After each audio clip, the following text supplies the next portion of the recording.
Good evening, everyone. I'm so glad to have this time to share the word of God with you. Let us pray as we begin.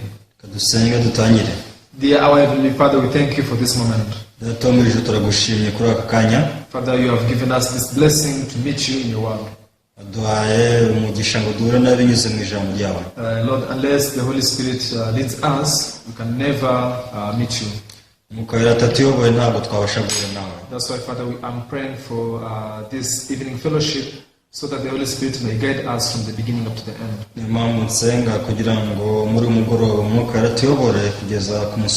Please, Lord, be the one to teach all the people who are following tonight. And Father, allow us to rejoice as we are having the fellowship with you in your word. Lord, we thank you. We pray all these things in the name of Jesus. Amen. Amen. So we're going to read from the book of Luke, chapter 16. We read from verse 19 up to verse 31. Here it says, there was a certain rich man who was clothed in purple and fine linen and fared sumptuously every day. Hari umutunzi wambaraga imyenda y'imihengeri y'ibitare byiza minsi yose agahora adamaraye. But there was a certain beggar named Lazarus, full of sores, who was laid at his gate. Kandi hariho n'umukene witwaga Lazaro wahoraga aryamye ku muryango w'umukire umubiri we wuzuye ibisebe. Desiring to be fed with the crumbs which fell from the rich man's table, moreover the dogs came and licked his sores. Kandi yifuzaga guhazwa n'uvungukira uva ku meza y'umutunzi. Verse 22. So it was that the beggar died and was carried by an angel to Abraham's bosom. The rich man also died and was buried. Bukeye umukene arapfa, abamarayika bamujyana mu gituza cya Aburahamu, n'umutunzi nawe arapfa arahambwa. And being in torments, in Hades, he lifted up his eyes and saw Abraham afar off and Lazarus in his bosom. Ageze ikuzimu arababazwa cyane, yubuye amaso areba Aburahamu ari kure na Lazaro ari mu gituza cye. Then he cried and said, Father Abraham, have mercy on me and send Lazarus that he may dip the tip of his finger in water and cool my tongue, for I am tormented in this flame. Arataka ati, Aburahamu sogokuru mbabarira wohereze Lazaro akoze isonga y'urutoki rwe ku mutuzi antonyangirize ku rurimi kuko mbabazwa n'uyu muriro. But Abraham said, Son, remember that in your lifetime you received good things, and likewise Lazarus evil things, but now he is comforted and you are tormented. Aburahamu aramubwira ati, mwana wanjye ibuka yuko wahawe ibyiza byawe ukiriho, Lazaro nawe yahawe ibibi none aguwe neza, hano naho wowe urababazwa cyane.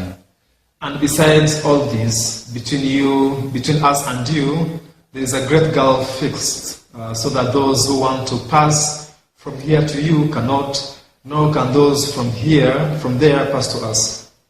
Kandi uretse n'ibyo dore hari umworera munini bikabije hagati yacu nawe, washyiriweho kugira ngo abashaka kuva hano kuza aho muri batabibasha, kandi n'abavaho batagera hano.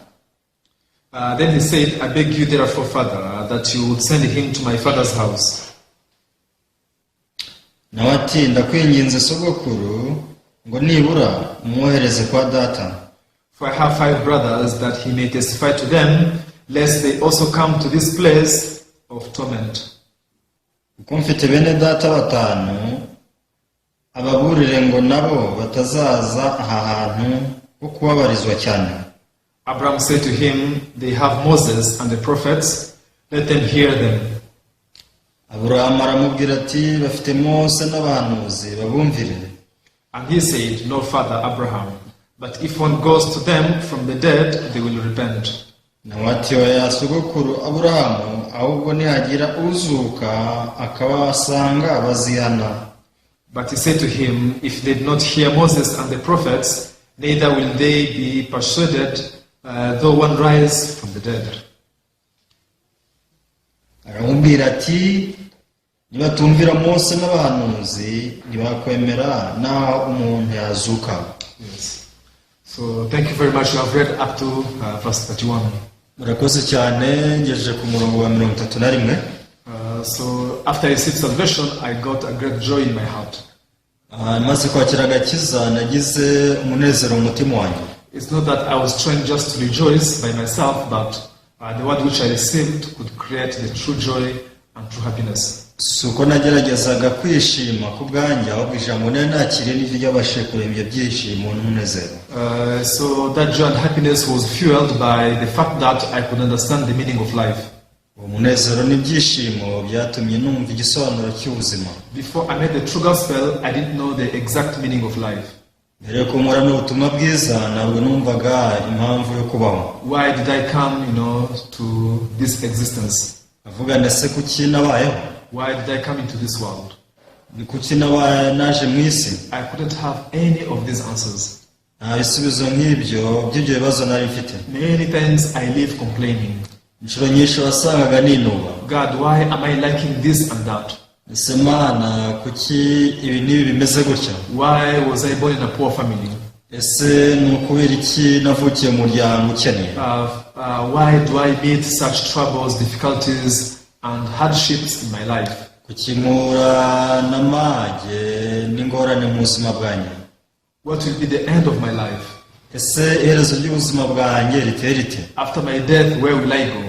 Ese ubundi nimara gupfa bizagenda bite? Is there life after this death, or everything is over after we die? Ese haba hari ubundi buzima nyuma yo tubaho cyangwa iyo dupfuye biba birangiye? What about our beloved ones? How can we meet them again? Ese abo twakundaga twazongera kubabona gute? Now all these questions were only a confusion in my mind, and I didn't have any answer to them. Ibibazo byose byamberagurije umutima wanjye kandi nta bisubizo nari bifitiye. However, by the grace of God, when I met this word of God, ariko ku bw'ubuntu bw'Imana mpuye n'ijambo ry'Imana, now I came to discover a complete new world which was invisible to my eyes. naje gutahura indi si nshyashya itaragaragaraga mu amaso yanjye. There is one story which I heard that happened long time ago in the United States of America.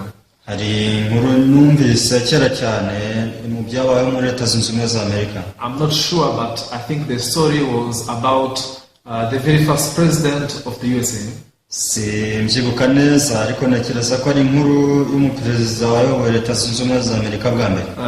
Now one day when he was going to school, umunsi umwe yaragiye ku ishuri. Now because he was very late, kubera ko yari yakerewe, now he had to rush and went to school running. impamvu yagombaga kwirukanka akajya ku ishuri. Now as a student, knowing that when you come to the school late, there are some punishments.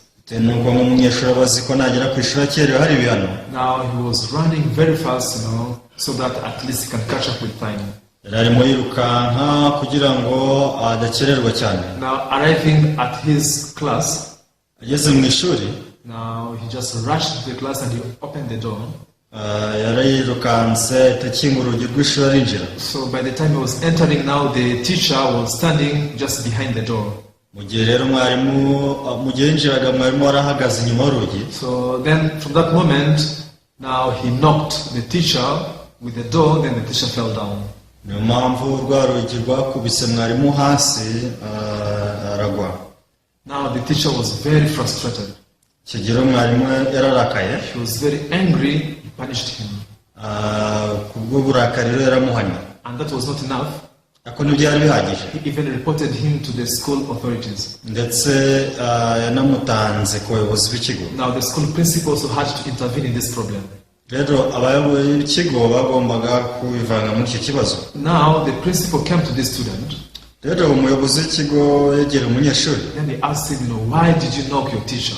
ati ese ni ukubera iki wakubise mwarimu wawe hasi? And now the student began to explain. rero umunyeshuri yatangiye gusobanura uko byagenze. I came to school very late, therefore I was rushing to get into the class on time. ati rwose ubwo nazaga ku ishuri nari nakerewe, niyo mpamvu nirukankaga kugira ngo ndebe ko nagera igihe. then why do you want to arrive at the class on time?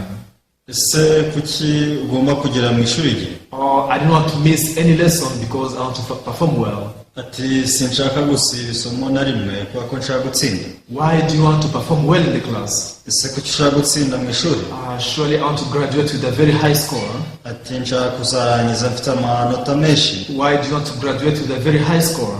ese kuki ushaka kurangiza ufite amanota menshi? I want to join the best of the university. ati ndashaka kuzajya muri kaminuza nziza. Why do you wish to join the best university? ese kuki wifuza kujya muri kaminuza nziza? I want to graduate with a high score and get a nice job. ati nshaka kuzabona amanota menshi bityo nkazabona akazi. Then why do you want to get a nice job? ese kuki ushaka kuzabona akazi? I want to make a lot of money. ati ndashaka kuzakora amafaranga menshi. It's so funny, right?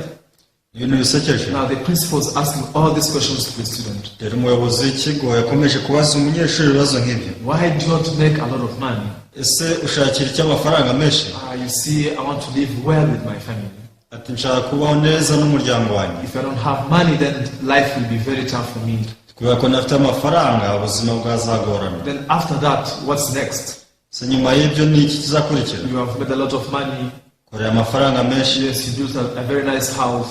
ubonye akazi keza. Now you are enjoying all that money with your family. urimo uraryoherwa n'amafaranga n'umuryango wawe. Then what is next? ikizakurikiraho ni iki? Now this student had nothing else to answer. umunyeshuri nta kindi yari afite cyo kongeraho. As he was thinking, as he was meditating, rero ubwo yari ari kubitekerezaho, he realized that he could only answer up to there. yaje kumenya ko ashobora gusubiza gusa kugerezaho. Now this principal, because he was a very smart man, kubera ko umuyobozi w'ikigo ari umuntu uhugutse, now there was a very important lesson he wanted to teach the student. hari isomo ry'ingenzi ashaka kwigisha umunyeshuri. So what is the result of all your struggle that made you to knock down your teacher? ese iherezo ryo guhatana kwawe kwatumye unagusha mwarimu wawe ni irihe? This student, surely he didn't have it. umunyeshuri ntabyo yari afite. Of course, he had some wishes and ambitions. yego yari afite ibyifuzo n'imigambi. However, when he goes deep into his heart, he didn't have a clear goal in his life. ako gacukumburaga neza umutima we, yasanze nta ntego afite mu mutima we. When I heard this story, I could also clearly reflect also my life. ngo numvaga inkuru nabigeranyije n'ubuzima bwanjye. For most of the time, I had so many ambitions to achieve many things in life. kenshi mba mfite imigabo n'imigambi y'ibyo nshaka kugeraho mu buzima. However, when I checked the end result or the goal of my life, I couldn't find any. ariko ndebye iherezo ryabyo n'intego mu buzima bwanjye nta mbona. Yes, you have worked very hard. yego twakoze cyane. You have made a lot of money in your life. ukorera amafaranga menshi mu buzima bwawe. Then what comes next? ndetse n'iki gikurikira? So many people have nothing. abantu benshi usanga ntacyo bafite. I will just enjoy my wealth and die. ati rwose nzanezererwa umutungo wanjye ubundi nipfire. So they have nothing beyond that. nta kindi kirengeje aho baba bafite. Now, when we come to meet the truth of the Word of God, rero iyo duhuye n'ukuri kw'ijambo ry'Imana, the Word of God is able to show us another world which is even bigger than this world. ijambo ry'Imana ribasha kutwereka indi si yagutse kurusha iyi. Only those who have spiritual eyes, they are able to see that amazing world. abafite amaso y'umwuka nibo babasha kubona iyo si. Now, when you read the Bible, you can see so many characters. rero iyo usomye bibiri ubonamo abantu benshi. And many characters, the Bible calls them the people of faith. abantu benshi biri bita abantu baba kubwo kwizera. Do you know what kind of faith the Bible is talking about? ese uzi kwizera biri bivuga? The faith the Bible is talking about is hope which was alive in their hearts. kwizera iyo bivuga ni ibyiringiro byabagaho mu mitima yabo. Although they received so many promises from God, ubwo bakira amasezerano menshi ku Mana, however, the Bible says that many of them died even without receiving what they were promised. biravuga ngo bamwe bapfuye batarahabwa n'ibyasezeranijwe. Why does the Bible say like that? ese kuki biri uko ivuga? Because there is something very important, very precious the Lord has prepared for us. kubera ko hari ikintu cy'ingenzi cy'agaciro Imana yaduteguriye. That is not what belongs in this life. ibyo ni ibintu bitaba muri ubu buzima, That belongs to another world. ahubwo biba mu yindi si. But now, who can see that? ese ninde wabibona? Only the person who has the eyes of faith can see that. umuntu ufite amaso yo kwizera niwe wenyine wabibona. So otherwise, if we just focus on the life of present, bitabaye ibyo witaye ku by'amaso areba uno munsi, now we can see that our life will be only in vain. uhasanga rwose ubuzima bwacu ntacyo busobanuye. Whether we want or not, twabishaka tutabyemera. Our hearts are filled with so many desires. Ubuzima bwacu burangwa n'ibyifuzo byinshi. I want to be rich. Ndashaka kuba umukire. I want to be famous. Ndashaka kuba icyamamare. I want to become a great person. Ndashaka kuba umuntu ukomeye. So that you may achieve what in your life? kugira ngo ugere ku kimuzima. Many people have no answer to this question. Usanga abantu benshi nta gisubizo bafite iki kibazo. Because of that they live with emptiness in their hearts. Kubw'iyo mpamvu babaho bafite ubusa gusa mu mitima yabo. Everyone, there is no fierce disease as living with an emptiness in your heart. Nta ndwara ibaho ikomeye kuruta kubaho nta kiba mu mutima wawe. Because even if you are well off, kuko nubwo waba utunganiwe, if you cannot enjoy your wealth, uramutse utishimiye umutungo wawe, if you don't possess the true joy and satisfaction in your heart, uramutse utagize kunyurwa n'ibyishimo mu mutima wawe, then your wealth cannot give you true rest and true satisfaction. umutungo wawe ntabwo waguha ikiruhuko no kunyurwa by'ukuri. So when God created us, He gave us two things. Imana ubwo yaturemaga yaduhaye ibintu bibiri. One is this flesh. Kimwe n'uyu mubiri. Another one is the heart which is invisible. Ikindi ni umutima utagaragara. Everyone, if we may know how to take care of our hearts, uramutse uzi uburyo ki wakwita ku mutima wawe, then our life will be a life filled with many blessings. ubuzima bwacu bwa buzima burangwa n'imigisha gusa. Everybody know how to take care of their flesh. Buri wese azi uko yakwita ku mubiri we. When I'm sick, I have to rush to the clinic. Iyo ndwaye njya kwa muganga. If I'm hungry, I'll do my best to find food. Iyo nshonje ngerageza uburyo bwose mbona ibyo kurya. Whatever problem, whether big or little, that you face, you know how to solve it immediately. Ikibazo icyo ari cyo cyose waba uhuye nacyo cyangwa kinini, ugerageza gushaka igisubizo. Then what about the problem of our heart? Ese ikibazo cy'imitima yacu cyo? So many people don't know how to solve it. Abantu benshi ntibazi uko bagikemura. However, when we meet the word of God, ariko duhe n'ijambo ry'Imana, the gospel enters in our heart, ubutumwa bwiza bwinjiye mu mitima yacu, now we are able to see with the eyes of God.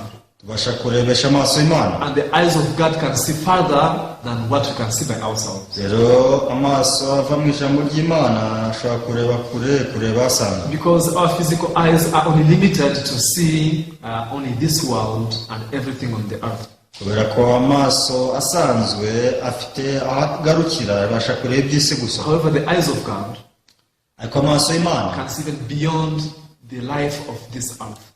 abasha kureba ubuzima buri hanyuma y'isi. That's why God is not interested in the things of the world. Niyo mpamvu Imana idashishikazwa cyane n'iby'isi. God is not interested with money. Ntabwo ishishikazwa n'amafaranga. God is not interested with gold and silver. Ishishikazwa n'izahabu n'ifeza. Because God knows the riches of the things which belong to His kingdom. Kubera ko Imana izi ubutunzi butagereranywa buri mu bwami bwayo. So if we look with the eyes of God, then we are able to see what we can't see with our eyes. Rero turebesheje amaso y'Imana twabona ibyo tutabonesha amaso yacu asanzwe. And that is what is contained in the everlasting life or in another world. Ibyo rero nibyo biri mu bugingo bw'iteka cyangwa mu yindi si. Just try to think about Noah. Tekereje kuri Nowa. One day God spoke to Noah and said, umunsi umwe Nowa Imana yaramubwiye iti, now I'm going to destroy the whole world with a flood. ati ngiye kurimbuza isi yose umwuzure. Then from that moment, the beautiful houses were meaningless in the eyes of Noah. inzu nziza cyane rwose ntacyo zazivuze mu maso ya Nowa. The very fertile land and fertile fields were useless in the eyes of Noah. Ubutaka bwiza burumbutse ntacyo bwari buvuze kuri Nowa. Because Noah, who could see with the eyes of God, kuko Nowa wari kurebesha amaso y'Imana, he could see that all of those riches of the world are going to perish in a moment. abashaka kubona ubutunzi bw'isi bwose bugiye kuvanwaho. In the eyes of other people, maso y'abandi bantu, they loved the world. bakundaga isi. They didn't want to enter into the ark. bashakaga kwinjira mu mujyi. They just wanted to take pleasures in the things of the world. bashaka kwinezeza mu by'isi. However, in the eyes of Noah, ariko maso ya Nowa, all the money of the world were useless. amafaranga y'isi yose ntacyo yaravuze. Because it was just a matter of time, they were to be destroyed very soon. Kuko igihe cyagomba kugera byose bikarimurwa. Now, when our hearts are united with the word of God, rero imitima yacu yunze n'ijambo ry'Imana, we are able to see with the eyes of God. igihe tubasha kurebesha amaso y'Imana, Then we are able to see things that we can't see by ourselves. tubasha kureba ibintu tutabasha kureba ku bwacu. Now, I want to discuss with you this story in the book of Luke chapter 16, the story that we read. ndashaka kubabwira kuri no somo twasomye muri ku gice cya 16. Now the Bible says that there was a rich man biravuga ngo hari umutunzi and there was a beggar called Lazarus. kandi hari umukene umusabirizi witwaga Lazaro. Then as they were living, now the rich man, now he used all of his time just to take pleasure in the things of the flesh. rero mu gihe bari bakiriho umutunzi yakoze ibishoboka byose kugira ngo yinezeze mu by'isi. What he could mind was only business and money. icyatekereza gusa ni ubugenza n'amafaranga. How can I be more rich? se nakongera ubukungu gute? This is how Satan is stealing the hearts of people. kuniko Satani n'imitima y'abantu. Whenever people are focusing only on the things of the flesh, igihe cyose abantu bitaye ku by'umubiri gusa, he makes them so that they cannot mind the things of the spirit. arabibasira ku byo badatekereza ku by'umwuka. Therefore, people have even no interest into listening to the word of God and know how they can receive salvation. impamvu abantu usanga badashishikajwe no kumva ijambo ry'Imana ngo bamenye ko bakwakira agakiza. And when they try to go to church, when they try to build their faith life, bagerageje kusanasana imibereho yabo y'umwuka, also everything is just centered on how can I get more riches, more wealth. usanga byose intego ari imwe ngo se ni gute natera imbere, ni gute naho umukire. I don't like to attack people's faith. sinjya nkunda kwibasira imyizere y'abantu. However, there are people who think that if I go to the church, God will make my business prosper. ariko hari abantu babwira ngo nijya mu rusengero ahari Imana izampira mu bucuruzi bwanjye. I want to build my relationship with God ati nshaka kubaka ubumwe n'Imana so that I may get a job, kugira ngo mbone akazi, so that I may be famous, for kugira example. ngo mbashe kuba icyamamare. Now, the purpose of believing in God is not meeting the heart of God. rero intego yo kwizera Imana si guhura nayo, But the purpose of their faith to believe in God, it is to live well and upgrade, their fleshy life. ahubwo usanga intego yabo ari ukumererwa neza mu buryo bw'umubiri. What's wrong with this rich man? ese ni ikihe kibazo umukire yari afite? All of his life, he never thought about spiritual things. kubaho kwe kose ntigeze atekereza mu buzima bwe bw'umwuka. He was only mindful on how can my business prosper, how can I develop myself. yatekerezaga ko ubugenza bwe bwahirwa, uburyo ki ashobora gutera imbere mu buzima, Until when he first died. kugeza ubwo igihe urupfu rwamutwariye. On the other hand, now there is a beggar called Lazarus. mu yandi magambo hari umusabirizi witwaga Lazaro. This was a very pitiful man. uyu ni umuntu wari uteye agahinda. Now, this is what the Bible says. icyo birivuga, You can read verse 20 and 21. umurongo wa 20 na 21. Luke chapter 16 verse 20 and 21. Luka 16 umurongo wa 20 na 21. But there was a certain beggar named Lazarus, full of sores, who was laid at his gate. kandi hariho n'umukene witwaga Lazaro wahoraga aryamye mu muryango w'umukire, umubiri wuzuyeho ibisebe, imbwa nazo zarasaga zikamurigata mu bisebe. Yes. Desiring to be fed with the crumbs which fell from the rich man's table, moreover the dogs came and licked his sores. Verse 21. kandi yifuza guhazwa n'uvungukira uva ku meza y'umutunzi, imbwa nazo zarazaga zikarigata mu bisebe bye. Now, this person, he lived a very miserable life in this world. uyu muntu yabayeho ubuzima bubi cyane muri iyi si. He was very poor. yari umukene cyane. Always he had like sores or like wounds on his body. yabaga afite n'ibisebe n'inguma ku mubiri we gusa. Even he had no house, he had no shed. rwose nta nzu yari afite. Now every day he could just sleep at the gate of the rich man's igihe house. cyose yabaga ari ku marembo y'umukire. In the night, dogs would come and lick in the sores of this poor person. bugorobye imbwa zarazaga zikarigata mu bisebe by'umuntu. How much miserable and pitiful did he live? ese yari ateye agahinda bingana iki? Now we can see that the life of these two different people on this earth were completely different. rero mbasha kubona ko ubuzima bw'abantu bombi muri iyi si bwari butandukanye. However, God shows us even their end result after this life, what happened to them. ariko Imana yarongeye twereka iherezo ryabyo nyuma yo gupfa byagenze bite. Now the Bible says that Lazarus was received in the bosom of Abraham in the kingdom of heaven. biravuga ngo Lazaro yakiriwe mu gituza cya Aburahamu mu bwami bwo mu ijuru. How can someone be accepted into heaven? ese ni gute umuntu yemererwa mu ijuru? This is something that you get, as you are still living in this world. iki ni ikintu tugomba kumenya mu gihe tuba kiba mu isi. This is not something that you get after your death. iki ntabwo ari ikintu wamenya umaze gupfa. Now we are able to see that Lazarus, while he lived, now he minded about his soul, about his heart. Tubasha kubona ko mu gihe Lazaro yabagaho atekerezaga kuri roho ye, umutima we. It is true that his life was miserable. Yego ko ubuzima bwe mu bigaragara yari ameze nabi. Yes, he was very poor and lived a very difficult life. Yari umukene, yabagaho bimugoye. But now he had a good relationship with God. Ariko imibanire n'Imana yari imeze neza. By the grace of God, he realized how all of his sins can be washed away. Ubuntu bw'Imana yaje kumenya uko ibyaha bye byose byakwezwa. Now, because of that, the troubles and tribulations of this world could not dominate his heart. Kubera iyo mpamvu rero amage n'ibibazo by'isi ntibyigeze bibasha kwibasira umutima we. What about the rich man?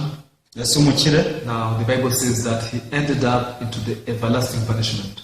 Biravuga ngo we cyamuze ni igihano cy'iteka. He was thrown into the hellfire. Kuko yashyizwe mu muriro utazima. Loving followers. Bakundwa. Every single word in the Bible is the truth.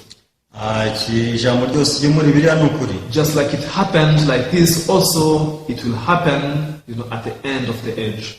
Nuko byagenze nkuko niko nabizanagenda mu mperuka. Are you really thankful that you are alive? Ndashimira Imana ko ukiriho. If you are alive, it's a good chance for you to meet this gospel.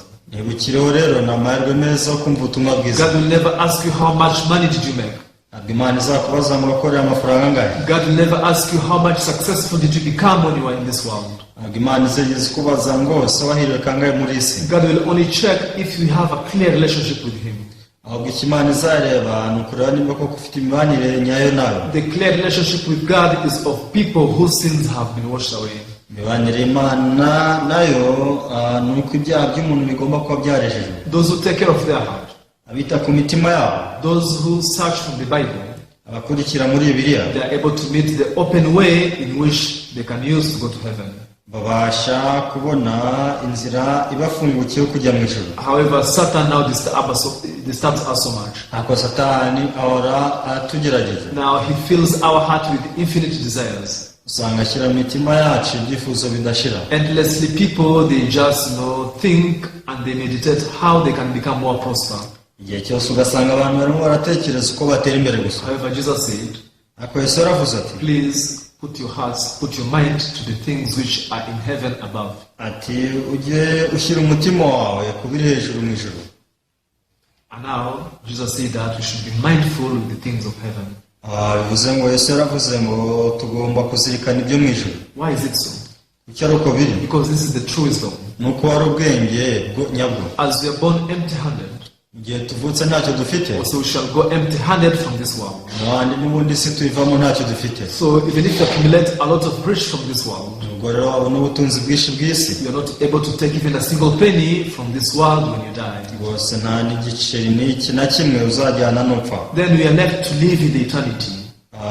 Rero turi abantu bagomba kuba ubuziraherezo. So now there are only two places to go after our death. Kandi hari ahantu habiri ho kujya nyuma yo gupfa. Either in the kingdom of heaven, wenda ni mu bwami bw'Imana, or in the everlasting destruction in hellfire. Cyangwa se ahantu tuzahabwa abantu bazahanwa by'iteka ryose ari mu rutazima. Just like we read here in the book of Luke chapter 16. Uko nasomye hano muri Luka 16. Everyone, there is no a third place to go. Ahandi hantu ho kujya. Now, if you have sin in your heart, ni ufite icyaha mu mutima wawe, you will be like this rich man. Uzaba nk'uyu mukire. It's a matter of time, but this will happen. Rwose igihe si cyo ngombwa ariko ibi bizabaho. And then when you reach there, kandi nugerayo, there is no way out. Kongera kuvayo. There is no possibility to come out or to overcome that place. Nta buryo bwo kongera kuva ahantu. Because now everything is over.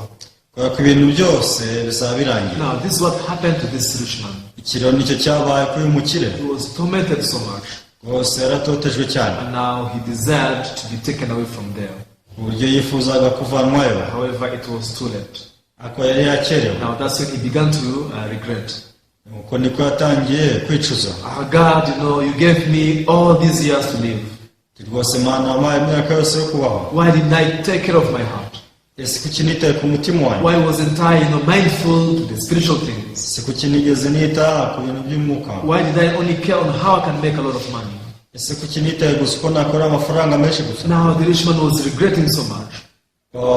uyu mukire yari arimo yicuza cyane. And remember, he had to live there in that, fearful place forever and ever. Kandi murumva ko anagombaga kuhabaho ahantu hari hateye ubwoba akabaho ibihe bidashira. Surely I don't wish anyone to be punished in that way. Sinifuza ko hari n'umwe wahanwa muri ubwo buryo. Everyone, if you are still alive, this is unspeakable grace of God. Niba ukiriho rwose ni ubuntu bw'Imana butarondoreka. Don't be deceived by the devil. Ntugashwe n'umubi. Let not the devil steal your heart and only be mindful with the things of the flesh. Umubi nakagushuke ngo wite ku by'umubiri gusa. Let's read the book of Ecclesiastes chapter 2. Reka dusome mu gitabo cy'umubwiriza ibice bibiri. Now Ecclesiastes chapter 2 verse 8, here there's something what the Bible says. Mubwiriza ibice bibiri umurongo wa 8 ibice bibiri tubwira. I also gathered for myself silver and gold and the special treasures of the kings and of the provinces. I acquired male and female singers, the delights of the sons of men, and musical instruments of all kinds. Biravuga ngo irundaniriza ifeza n'izahabu n'ubutunzi buherereye ku bami bavuye mu ntara zose, n'ishaki abaririmbyi n'abagore n'ibinezeza abantu n'ibicurangwa by'uburyo bwose. So I became great and excelled more than all who were before me in Jerusalem. Also my wisdom remained with me. Nuko ndakomeza kandi ndusha abambanjirije Yerusalemu bose kunguka komeza n'ubwenge bwanjye. Whatever my eyes desired, I did not keep from them. I did not withhold my heart from any pleasure, for my heart rejoiced in all my labor, and this was my reward from all my labor.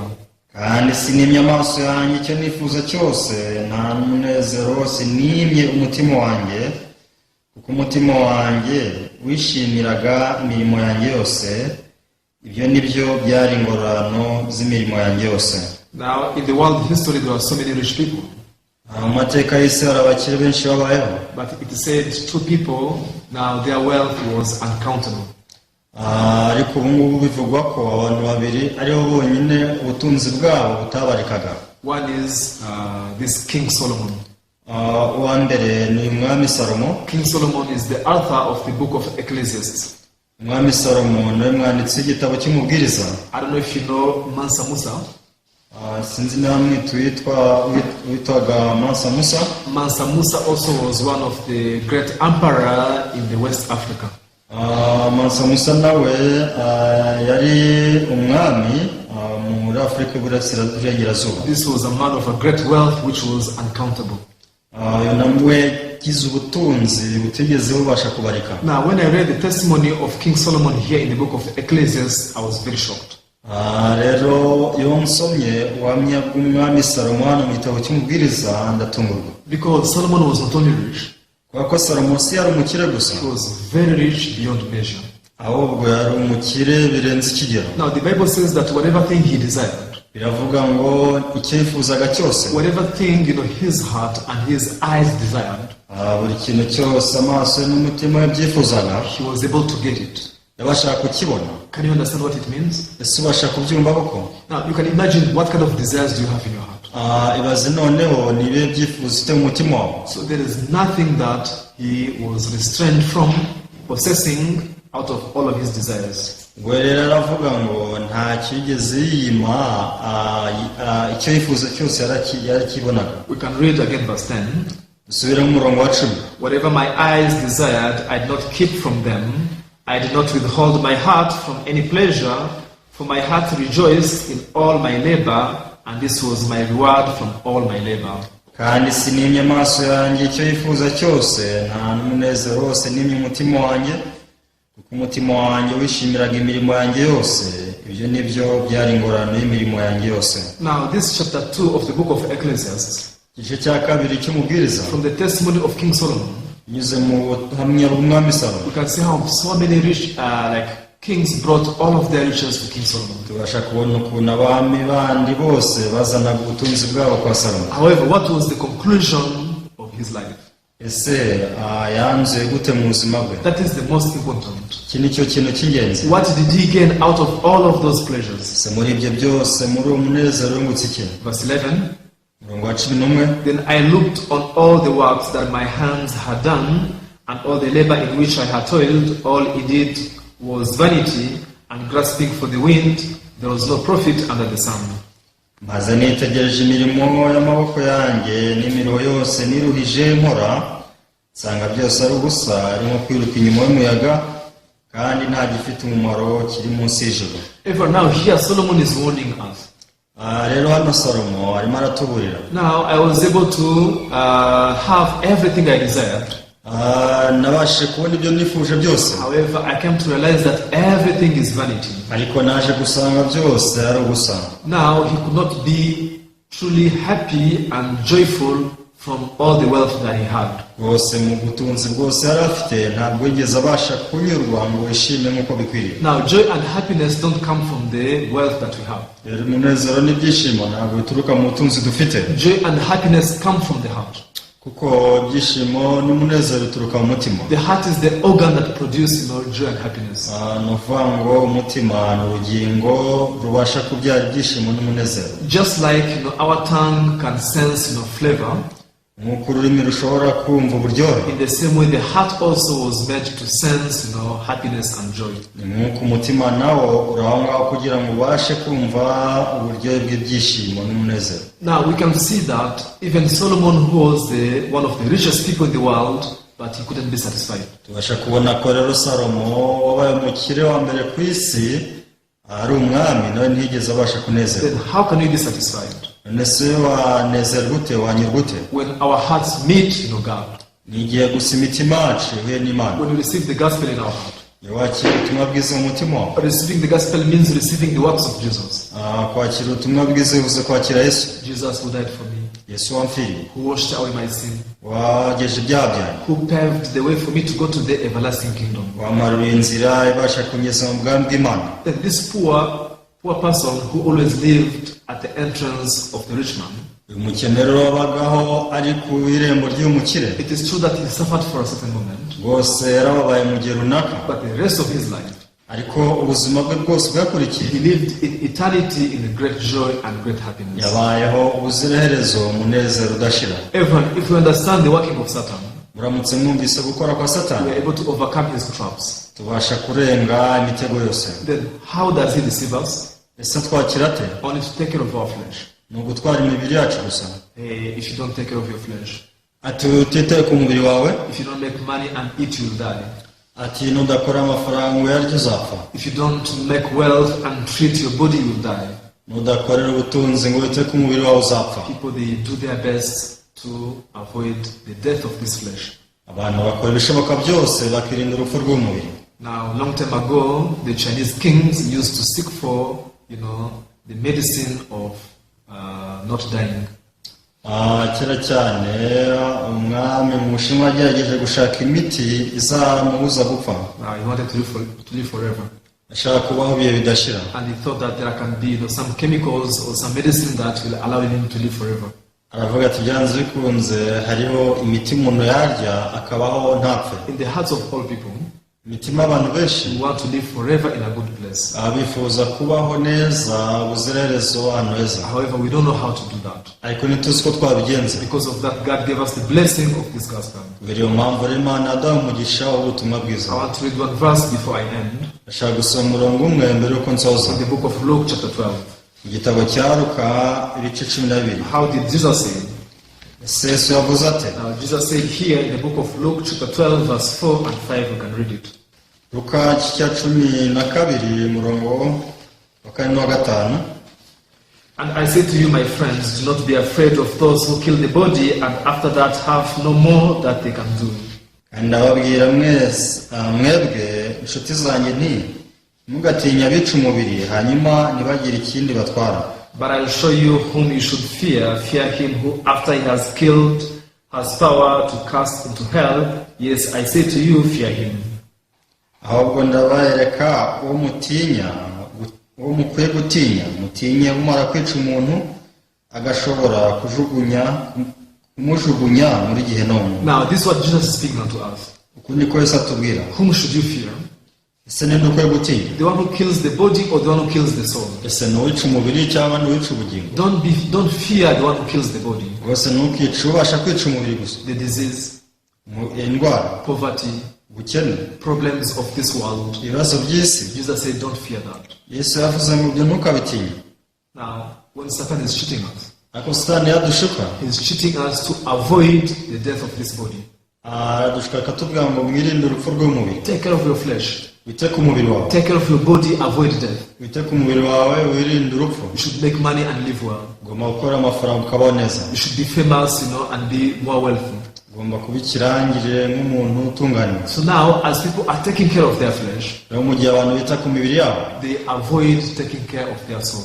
ntabwo bibuka kwita ku bugingo bwabo. Then their soul dies. uku nguko niko ubugingo bwabo burimbuka. Now Jesus said, Yesu aravuga ati, don't fear he who kills the body, rwose ntutinye uwica umubiri, but fear he who casts out the soul into the everlasting fire. ahubwo utinye ubasha kohereza roho yawe muri Gehinomu. So what is the most important? nese icy'ingenzi ni iki? I really hope that all of us will receive this gospel. Niringiye ko twese twakwakira ubutumwa bwiza. Even if our bodies suffer, nubwo imibiri yacu yababara, even if we face tribulations, nubwo twahura n'amakuba, but this is only temporary. ibyo ni iby'igihe gito. However, in the everlasting life, we shall live forever with God in everlasting joy and happiness. rero mu ijuru tuzabaho ubuziraherezo umunezero udashira. Please meditate this story. mutekereze ku inkuru. In whose position are you standing? ese uhagaze mu mwanya wanyu? Aren't you really standing in the position of this rich person? ese uracyahagaze mu mwanya w'umukire? So God will guide us and He will give us His grace to know where to stand. Imana izaduha umugisha tuyobore twereka aho duhagarara. Yeah, thank you very much. murakoze. Tonight we can share up to here. reka uyu mugoroba dusorezane. Let's pray and conclude.